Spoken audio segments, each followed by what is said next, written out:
성경에는 뭐 아시겠지만 상당히 독특한 인물들이 많은데 이 야곱이라는 인물은 독특한 것 중에서도 또 더 독특한 사람인 것 같아요. 그래서 이 오늘 야곱에 대해서 조금 살펴보려고 하는데 어, 우리 아이들이 태어날 때 장면이 여러분들 머릿속에 아직 기억에 있는지 모르겠어요. 아득한 옛날이죠. 아이들이 태어날 때 손을 어떻게 하고 태어나는지 혹시 기억나시나요? 손 손을 펴고 태어난 손을 펴고 태어난 누가요? 우진이가 아니면 지나가 누가 손을 펴고 태어나죠? 우리 애들은 꽉 잡고 태어났거든요. 이렇게 꽉 쥐고 태어 그래 전 다 이런 줄 알았는데 전 냈다 이러고 태어났거든요. 손을 꽉 쥐고 태어났습니다. 그리고 세상을 떠날 때는 보통 어떻게 하죠? 네, 손을 놓고 떠나죠. 그래서 또 안 그런 사람도 있나 봐요. 그 그래서 이 성경에서도 욥이 이렇게 표현했습니다. 내가 모태에서 알몸으로 나왔사온즉 또한 알몸이 그리로 돌아갈지니라 이렇게 말했었고요. 바울도 디모데전서 6장 7절에 이렇게 말했습니다. 우리가 세상에 아무것도 가지고 온 것이 없음에 또한 아무것도 가지고 가지 못하리니. 이게 동양 사상으로 표현하자면 어떤 표현이 떠오르시나요? 6글자입니다. 그렇죠. 공술의 공수거입니다. 근데 제가 자세히 생각해 보니까 크리스찬의 인생은 공술의 그 빈손으로 왔다는 거죠. 그리고 공수거 가는 것도 빈손으로 간다. 근데 요것뿐만 아니라 저희는 하나 더 있는 것 같아요. 제가 하나 추가했어요. 공수지. 지는 갈지자를 썼는데요. 가는 동안에도 그냥 뭐죠? 저희는 빈손으로 가는 사실 아무것도 붙잡을 게 없는 사람인데요. 우리가 세상에 다 아시잖아요. 올 때도 빈손, 갈 때도 빈손. 저희는 심지어 그냥 걸어갈 때도 사실 빈게 손 놓고 가야 되는 자들인 것 같아요. 그런데 이 세상 사람들은 꼭 태어날 때부터 움켜쥐고 살아갈 때도 움켜쥐고 갈 때도 움켜쥐고 가려고 하잖아요, 그렇죠? 뭘 움켜쥐고 가려고 하죠? 사람들마다 조금씩 다르긴 한데 큰 카테고리는 다 똑같은 것 같아요. 되게 순진한 눈빛으로 보지 마시고요. 자, 아시잖아요. 뭘 손에 꼭 쥐고 가고 싶어 하죠? 돈, 건강, 명예, 뭐 자녀가 잘 되는 거 뭐 다 아시면서 이렇게 다 모른 척 저만 항상 그런데요. 네, 요걸 꼭 붙잡고 끝까지 가려고 합니다. 마치 이거를 내가 죽고서도 가져갈 것처럼. 그리고 이것을 꼭 움켜 잡으려고 하다가 얼마나 많은 비극들이 일어나는지 여러분들도 잘 아실 것입니다. 여러분들도 혹시 이렇게 꽉 움켜쥐려고 하는 것들이 있으신가요? 네, 장로님이랑 저밖에 없어요. 다른 분들은 지금 손을 이렇게 다 펴고 걸어가고 계신데 저랑 장로님만 꼭 붙잡고 가고 있는데 뭘 붙잡는지 모르겠어요. 어쨌든 저희 둘만 꼭 붙잡고 가고 있습니다. 네. 그런데 만왕의 왕 되시며 온 우주의 창조자 되시는 그리고 주관자 되시는 예수님께서도 이 땅에 오셨을 때 예수님께서 뭐라고 말씀하셨죠? 여우도 굴이 있고 공중의 새도 거처가 있으되 인자는 머리 둘 곳이 없다 하시더라 이렇게 말씀하셨습니다. 예수님께서도 이 세상에 사시면서 가지신 것도 없고 머리 둘 곳도 없고 아무것도 쥐고 살아가시지 않으셨습니다. 여러분 너무 옆에 좀 이거 인사하려고 그랬는데 움켜쥐는 분이 둘밖에 없어요. 저희 둘만 인사하게 너무 꽉 쥐고 살아가지 맙시다. 네. 주제곡도 했었는데 주제곡 필요 없을 것 같아요. 주먹 쥐고 손을 펴서 이거 하려고 그랬는데 다들 손을 펴고 살아가시는 분이시라 제 둘이 남아서 할게요. 야곱도 이런 사람이었던 것 같아요. 어떤 사람이었나요? 정말 꽉 붙들고 살아가려던 사람이었습니다. 태어날 때부터 어떻게 했죠? 태어날 때부터 형의 발 뒤꿈치를 잡으면서 태어났고요. 늘 이렇게 자신의 힘으로 뭔가 붙잡으려고 용을 쓰면서 살았던 사람이 바로 야곱입니다. 이 야곱은 사냥을 하고 밖에서 활동하기 좋아하는 형 에서와는 조금 다른 사람이었어요. 집에 머무른 걸 좋아하는 사람이었는데 집돌이였죠. 집돌이였습니다. 근데 이 야곱의 일생을 잘 살펴보면 집돌이이긴 합니다. 조용한 사람이긴 한데 이 조용하긴 하지만 어떤 사람이었냐면 자신이 원하는 것을 손에 움켜쥐기 위해서는 아주 치밀했던 사람이고 집요하고요. 그리고 속임수도 마다하지 않는 사람이었습니다. 그래서 결국 자기가 원하는 것을 손에 놓고야 마는 그런 약간 좀 무서운 그 집요한 사람이었던 것 같아요. 그래서 이 야곱이 이 이름이 그의 모습을 다 담고 있는데요. 야곱의 이름의 의미가 무엇이죠? 발꿈치를 잡는 자이고요. 또 속이는 자라는 의미도 있습니다. 그래서 한번 이 야곱의 일생을 보면 어땠죠? 태어날 때부터 형의 발꿈치를 잡았고요. 형이 꽉 움켜 잡았습니다. 그리고 형이 배고픈 것을 이용해서 어떻게 했죠? 장자권을 움켜 잡았고요. 그리고 엄마 리브가와 함께 이 사기극을 펼쳐서 어떻게 했죠? 그 축복을 또 움켜 잡았습니다. 그리고 자신을 능가하는 사람을 드디어 만났어요. 누구죠?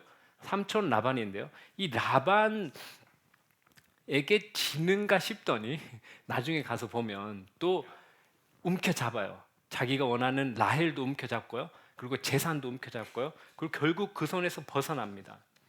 그래서 이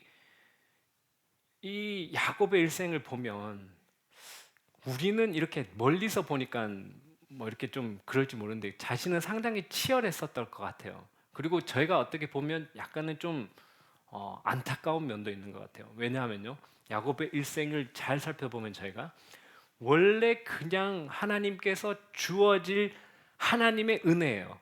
그냥 하나님의 은혜가 원래 주어지게 되어 있는데 그 축복과 은혜를 마치 자신이 인간적으로 움켜쥐는 행위를 통해서 이거 내가 획득한 거야 라고 착각하는 삶을 살았던 것 같습니다. 제가 이 묵상을 쭉 했었잖아요. 쭉 했었는데 한번 보시면 어떤 거냐면 원래 장자의 축복도요. 그리고 원래 그가 가졌던 자손도요. 그리고 물질적인 축복, 이 모든 것이 이미 하나님께서 약속하신 것임에도 불구하고요. 얼마나 인간적으로 자신이 이것을 움켜잡으려고 애썼는지 생각해 보시면 이게 무슨 말인지 아실 거예요. 원래 하나님으로부터 주어진 축복과 은혜인데 자기의 행위를 더해서 움켜쥐는 것을 통해서 이건 내가 획득한 거야 라고 마치 착각하며 살았던 것 같습니다.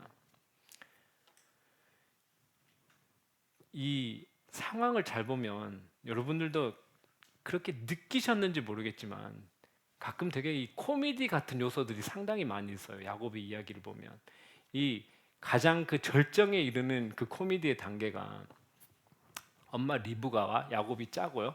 이 에서의 그 장자의 축복권을 빼앗는 건데요. 이게 얼마나 사실 저희가 이 나중에 연극을 하면 진짜 코미디일 거예요. 얼마나 코미디인지 몰라요. 털 붙이고요, 막 이게 안 보이는 아버지를 속이고 그렇게 해가지고 결국 장자권을 빼앗고요. 이제 형은 이제 화나서 죽이려고 하고요. 그러니까 이런 코미디도 없는 것 같아요. 그래서 이 코미디가 지나고 난 다음에 이 아버지 이삭을 속여서 이 장자의 축복을 가로챈 야곱은 이제 형 에서가 자기를 죽이려고 한다는 계획을 듣게 되었습니다. 그래서 어디로 도망가죠? 삼촌이 있는 하란으로 도주를 하는데요. 가는 길에 베델에서 이 하나님께서 야곱을 만나 주십니다.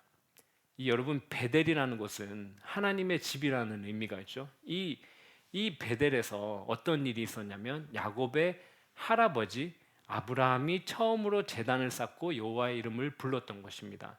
이곳에서 하나님께서 이 아브라함과 이삭에게 주셨던 언약을 다시 야곱에게 떠올리게 하시면서 하나님께서 다시 확인시켜 주는 거예요. 내가 널 통해 이것을 이루겠다라고 또 하나님께서 찾아오셔서 약속을 해주신 거예요. 그 장면을 저희가 한번 보겠습니다. 창세기 28장 말씀인데요. 창세기 28장 13절에서 15절 말씀인데 길지 않으니까 저희가 한번 읽어볼게요. 창세기 28장 13절에서 15절 말씀입니다. 15절에서 13절에서 15절 말씀입니다. 읽어보겠습니다. 또 본즉 여호와께서 그 위에 서서 이르시되 나는 여호와니 너의 조부 아브라함의 하나님이요 이삭의 하나님이라.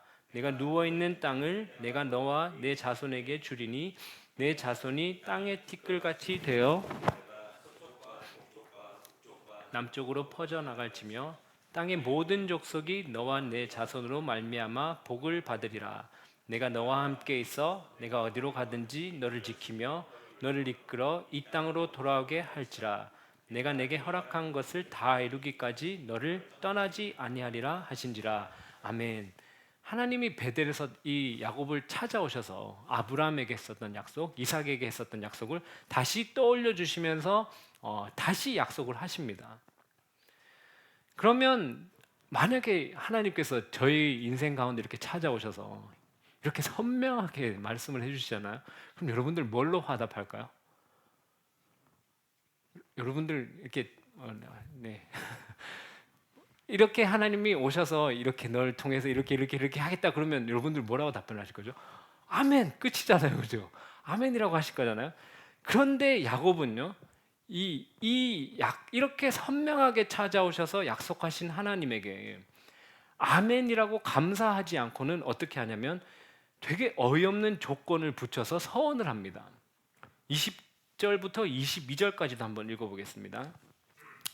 창세기 28장 20절부터 22절까지 읽어보겠습니다. 야곱이 서원하여 이르되 하나님이 나와 함께 계셔서 내가 가는 이 길에서 나를 지키시고 먹을 떡과 입을 옷을 주시어 내가 평안히 아버지의 집으로 돌아오게 하시오면 여호와께서 나의 하나님이 되실 것이요 내가 기둥으로 세운 이 돌이 하나님의 집이 될 것이요 하나님께서 내게 주신 모든 것에서 10분의 1을 내가 반드시 하나님께 드리겠나이다 하였나이다. 아멘.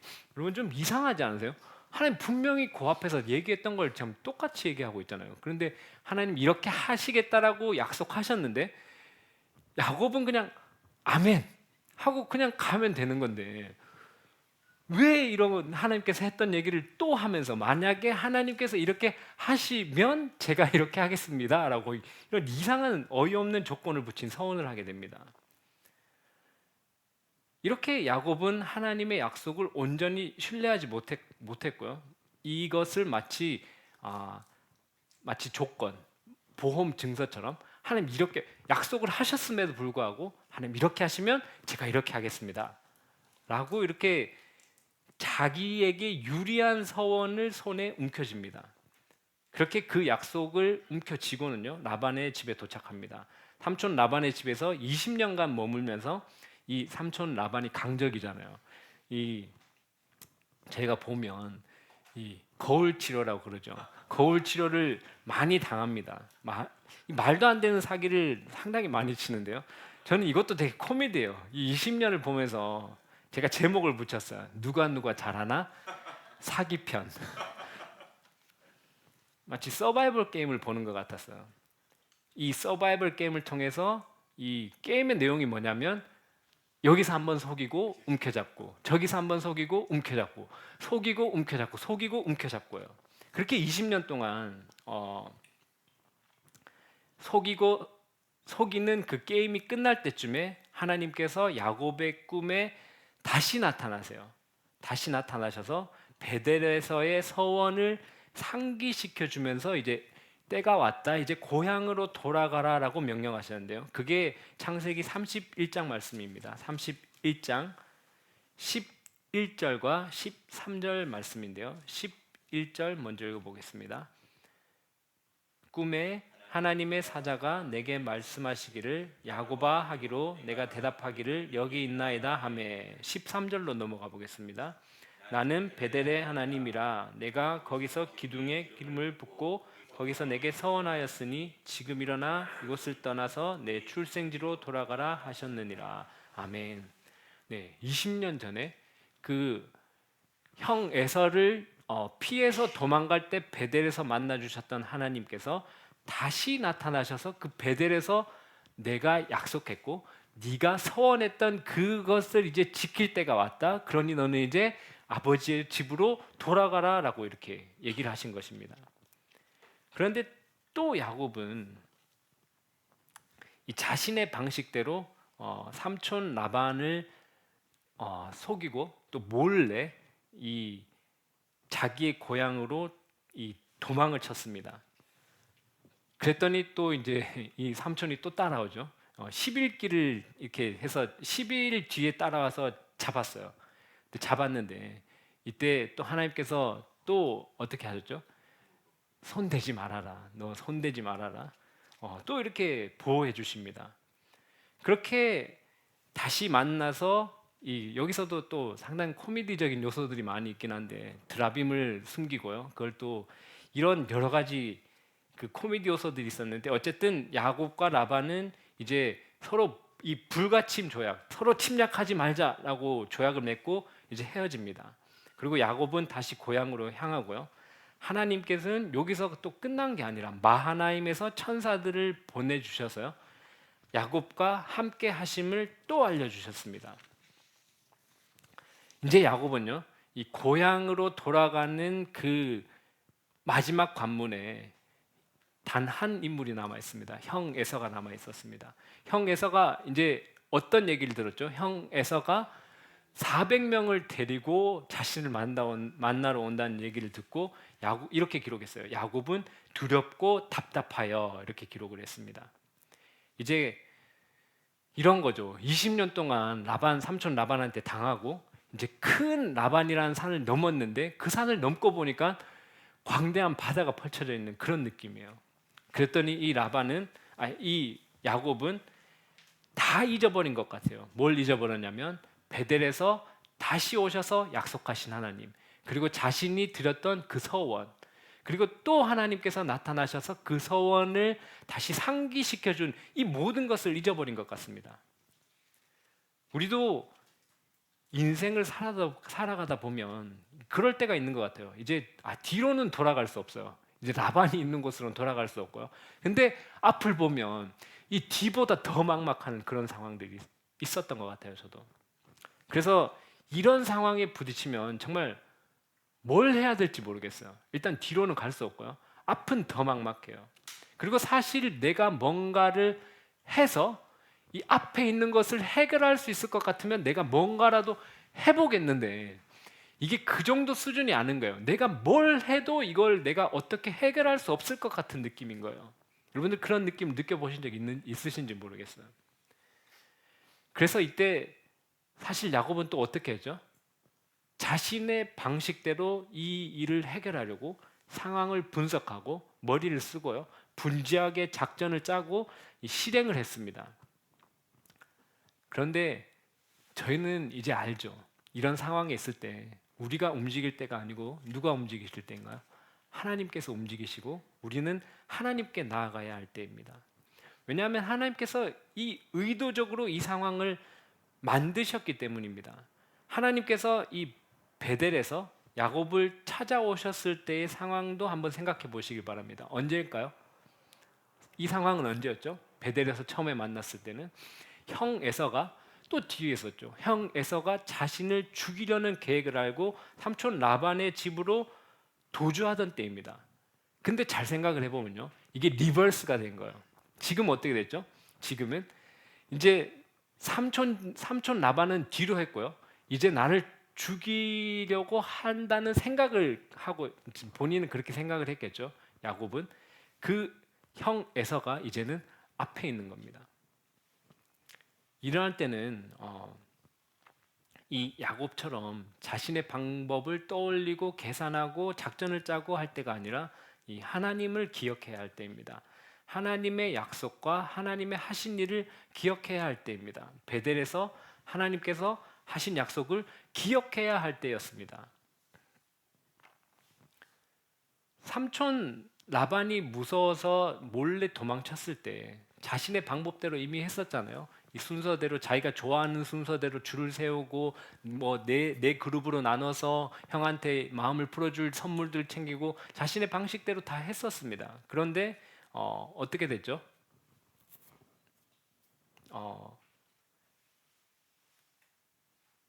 아니요. 죄송해요. 이게 삼촌 라반 이야기인데 섞였어요. 모르셨죠? 라반을 피해서 몰래 도망을 쳤는데 효과가 없었습니다. 결국 효과가 있었던 건 무엇이었죠? 라반을 몰래 피해서 도망갔는데 그건 자신의 방식대로 했지만 효과가 없었고, 사실 효과가 있었던 것은 하나님께서 라반의 꿈에 나타나서 이 야곱을 건들지 말아라라고 했던 것이 실제로는 효과가 있었던 것입니다. 그런데 야곱은 이것도 다 잊어버린 것처럼 행동을 합니다.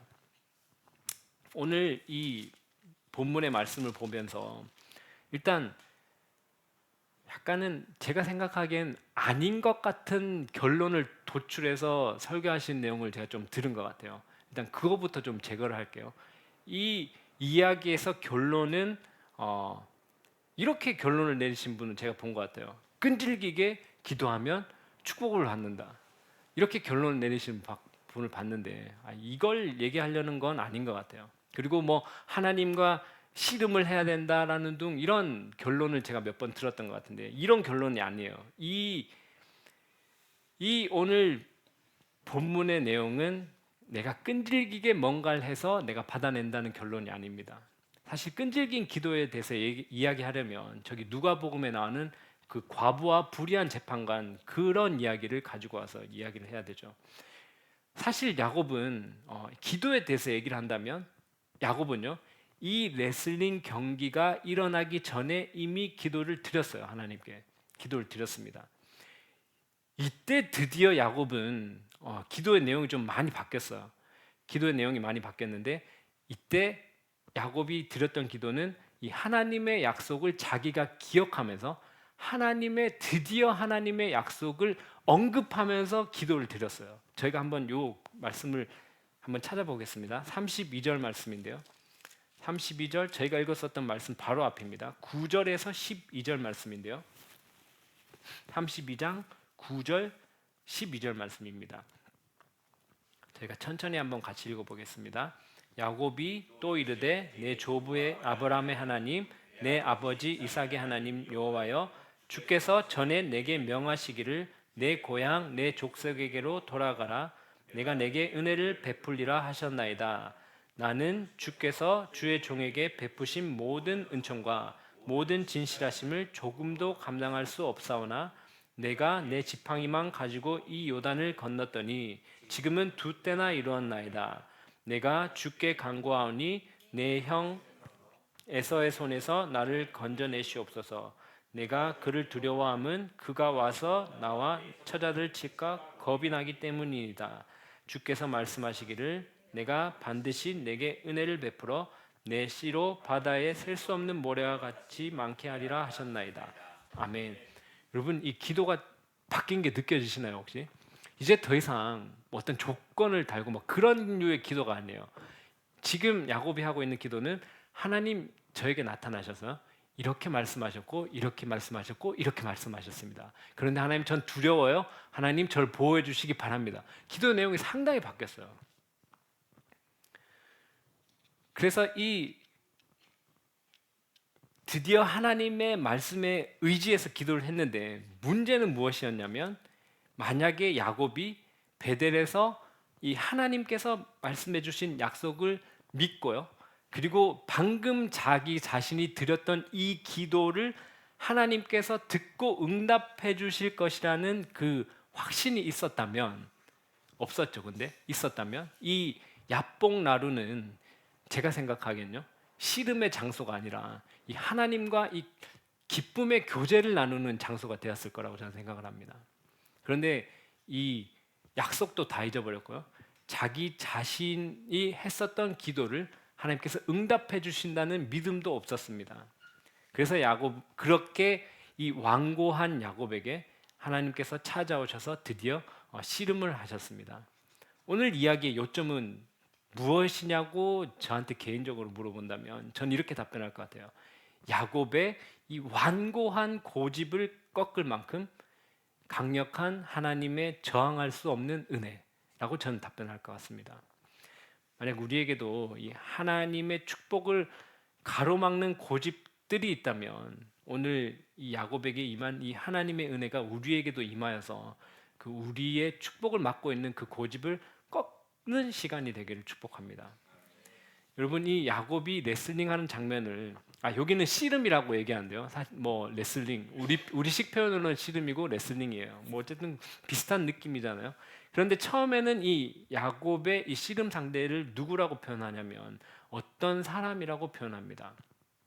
그리고 후에 야곱의 이 고백 속에서는요, 이 어떤 사람을 어떻게 표현하냐면 30절에 보면 내가 하나님을 대면하여 보았으나라고 이렇게 표현을 합니다. 그러니까 처음에는 어떤 사람이었고요.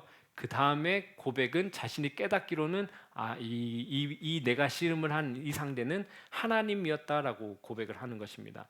구약에서 종종 이 하나님께서 사람들에게 나타나실 때요, 사람의 모습으로 나타나실 때도 있고 여호와의 사자의 모습으로 나타나는 경우도 있습니다. 여기서도 하나님께서는 처음엔 사람의 모습으로 나타난 것입니다. 여러분 근데 이 하나님이 야곱과 씨름을 해서 진다는 게 여러분 말이 되나요? 여러분들 이게 좀 의아한 생각이 드시지 않으셨나요? 저는 이게 어떤 것을 표현을 한다고 생각을 하냐면 이것은 하나님이 야곱에게 졌다라고 표현하는 것이 아니라 자신의 방식을 끝끝내 내려놓지 못하는 야곱의 몸부림을 나타내는 거라고 저는 생각을 합니다.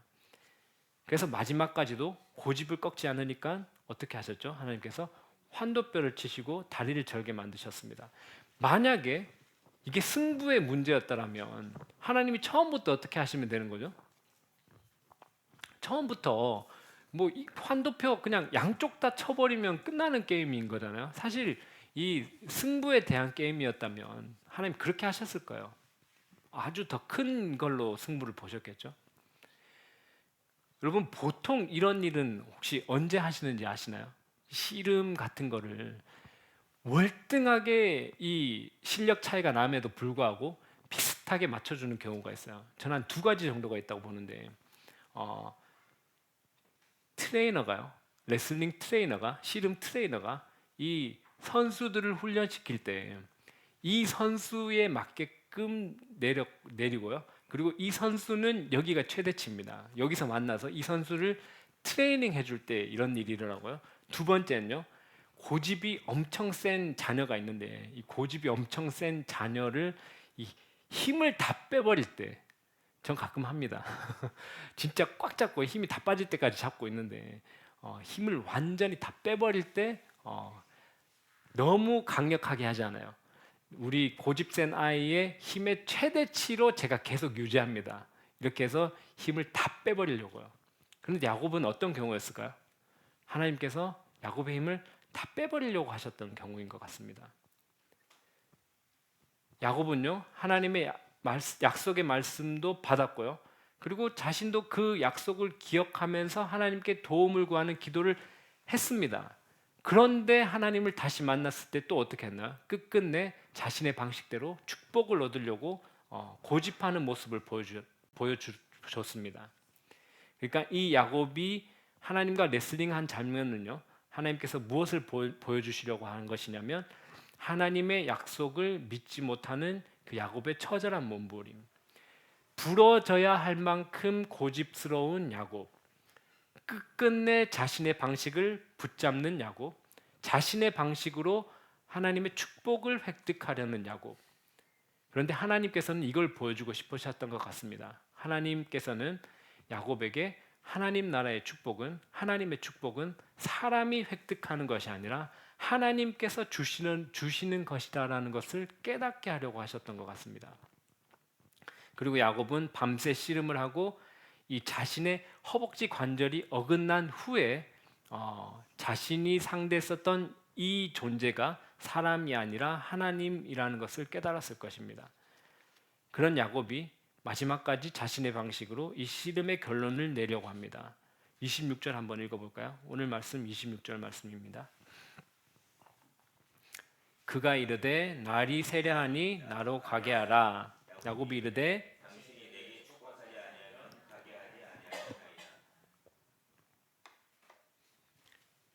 여러분 잘 한번 생각해 보시기 바라요.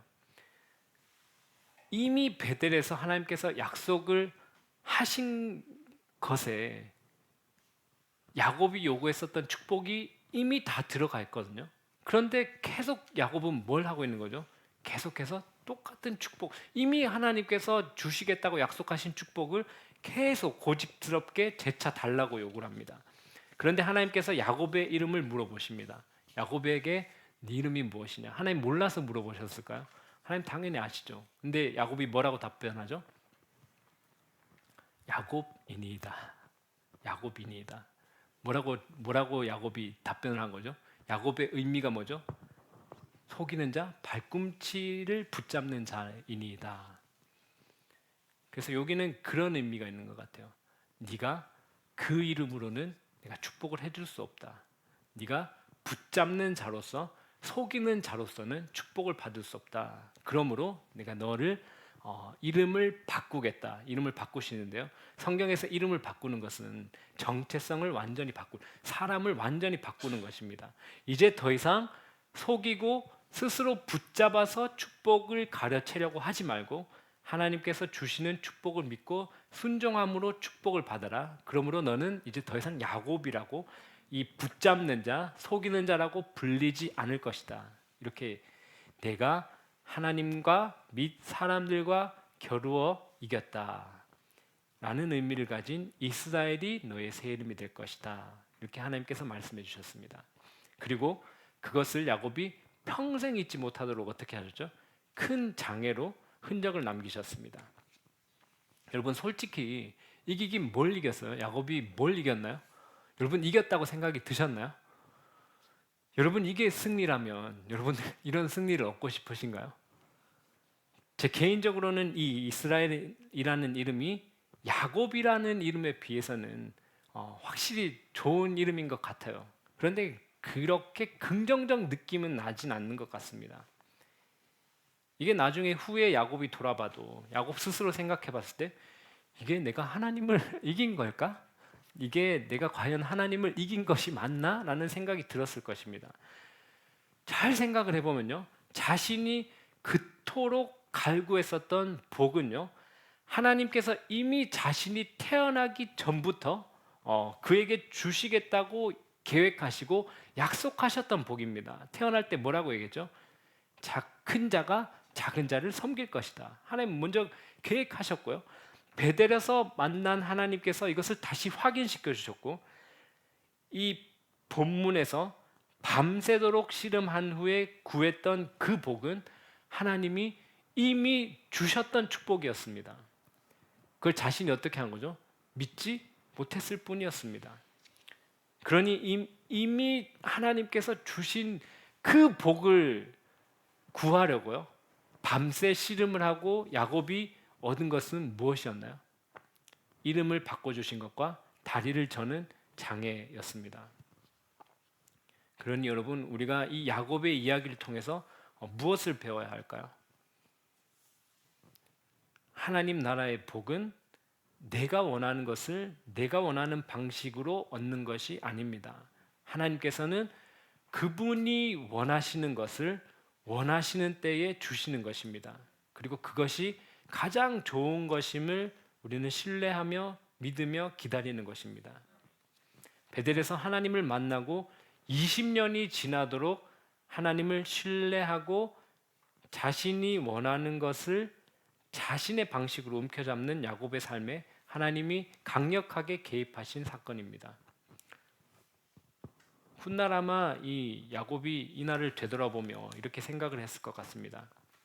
하나님이 밤새 내 힘을 빼시고 그래도 내 고집을 꺾지 않으니까 내 환도뼈를 치셨고 내가 절름발을 되게 하셨고 내가 걸을 때마다 하나님의 언약의 말씀을 기억할 수 있도록 하나님 내게 베풀어 주신 은혜이다라고 야곱이 아마 이 날을 회상했을 것 같습니다.